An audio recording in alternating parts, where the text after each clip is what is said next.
Cutting the level of carbon emissions from industry has been the driving force behind the European Union's battle against global warming. In order to hit a 20% reduction target by 2020, they came up with the idea of a carbon market. Great in theory, but after 8 years, the project is at risk of going up in smoke. Some believe it was doomed from the start. It's always been dead in the water. It's really time for the EU now to put its energy and impetus in alternative policies, and that's what investors want to see before they all flee away. The EU ETS is not synonymous just with climate action. There are many other things that the EU could be doing. The EU emissions trading system, the world's largest carbon market, was set up in 2005. The idea to put a price on carbon and let industry decide whether to clean up their act or pay for their own emissions. The problem? The price of carbon has slumped from nearly €30 a tonne in 2008 to less than €5, and with it, removed any incentive for companies to invest in cleaner technologies. This German steelworks company just over the border from Strasbourg decided the way forward was to invest heavily in green technology. As a result, it's cut its CO2 emissions by 25% since 2005 and is leading the way in the electric steelmaking industry.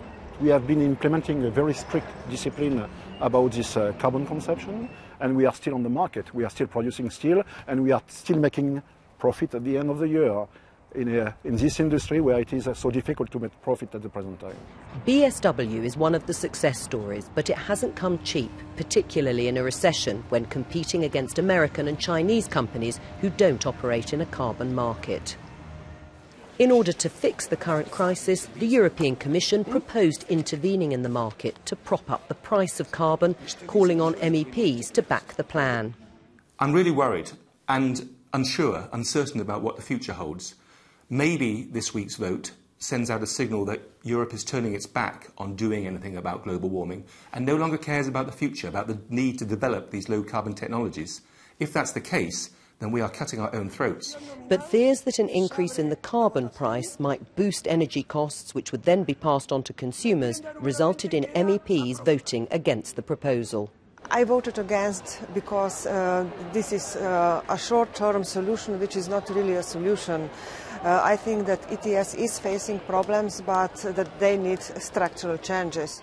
More than half of Britain's Tory MEPs also voted against the plan, to howls of hypocrisy from their coalition partners. The Liberal Democrats say David Cameron's claim to care about the environment, highlighted by this trip to the Arctic, is now all but a distant memory.